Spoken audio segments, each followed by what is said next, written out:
ঘরোয়া পদ্ধতিতে ওভেন ছাড়াও গ্যাসের ওপরে ঢাকা চাপা দিয়ে আমরা কেক বানাতে পারি, চকলেট কেক। আর সেই চকলেট কেকেও আবার ডিম ছাড়া আর চকলেট ছাড়া।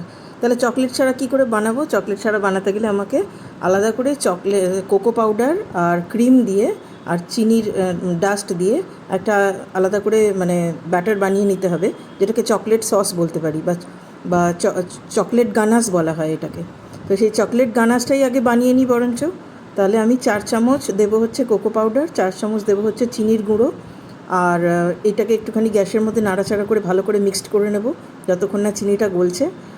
আর একটা জায়গায় যে ক্রিম রেডিমেড কিনতে পাওয়া যায়, সেই ক্রিম অথবা দুধের যে শর্টটা থাকে ওটা জমিয়ে রেখেও হতে পারে, সেটা এক বাটি নিয়েছি, নিয়ে সেটাকে ভালো করে আগে মিক্সড করে নিয়েছি, দিয়ে এবারে ওই ক্রিমটাকে এর সাথে মিশিয়ে দেবো।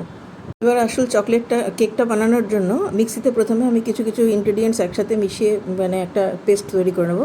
তার মধ্যে মাখন দুটো বড় চামচ, আর 2 চামচ হচ্ছে গুঁড়ো চিনি, আর হচ্ছে দুধ পরিমাণ মতো, 2 থেকে 3 চামচ যেরকম লাগবে। আর তার সাথে একটুখানি লাস্টে ভিনিগার দিয়ে দেবো, এই হাফ চামচেরও একটু কম দিয়ে, বাটার মিল্ক হয়ে যায় যাতে মিল্কটা, ওই জন্য দিয়ে ওটাকে মিক্সিতে ভালো করে গুঁড়িয়ে একটা পেস্ট তৈরি করে নেবো। আর অন্যদিকে ড্রাই ইনগ্রেডিয়েন্টস যেগুলো লাগে কেকেতে, যেমন ময়দা 1 কাপ ভর্তি নিয়েছি আমি, আর তার সাথে মিশিয়েছি হচ্ছে বেকিং পাউডার আর বেকিং সোডা বা খাবার সোডা যেটাকে বলে, ওটা খুবই কম নিয়ে হয়েছে, 1/4 চামচ নিয়েছি। আর বেকিং পাউডারটা 1/2 চামচ মতো নিয়েছি। আর তার সাথে যেহেতু এটা ক্যাডবেরি কেক, ওই জন্য এটার মধ্যে কোকোটা দিতে হবে 2 চামচ, বড় ফুল টেবিল স্পুন দিয়ে। এবার এগুলোকে ভালো করে মিক্সড করে নিয়ে, শুকনো অবস্থায় মিক্সড করে নিয়ে, তারপরে যেটা মিক্সিতে লিকুইডটা বানিয়েছি সেটাকে এর সাথে মিশিয়ে তারপরে ওটা বেক করতে দিতে হবে। এবার বেকিংয়ের ব্যাপারে আমি বলেছিলাম যে বাড়িতে একটা প্রিহিট ওভেনের বদলে একটা কড়াইকে ঢাকা চাপা দিয়ে আগে থেকে হিট করে রেখে, তারপরে তলাতে একটা কিছু জালি বা কিছু রেখে তার মধ্যে কড়াইয়ের মধ্যে ওই এটা দিতে হবে, ব্যাটারটা দিতে হবে।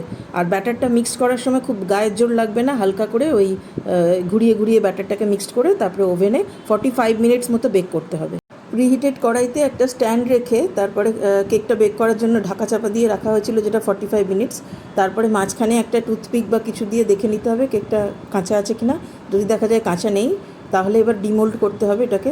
বাটার পেপার দিয়ে তলায় রাখা হয়েছিল, ডিমোল্ড করে এবার ওপর থেকে ওই চকলেট গণেশ যেটা বানিয়েছি সেটা দিয়ে সুন্দর করে সাজিয়ে তারপরে ফ্রিজেও রেখে দিতে পারেন বা বাইরেও রাখতে পারেন।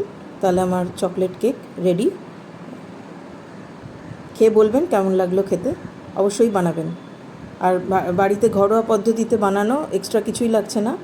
কোকো পাউডারটা এই জন্য ব্যবহার করেছি, কোকো পাউডার না ব্যবহার করে আপনি চকলেটকে গলিয়েও সেই কাজটা করতে পারেন, তবে চকলেটকে ডাইরেক্ট হিটে গলাবেন না, ভেপারে গলাবেন।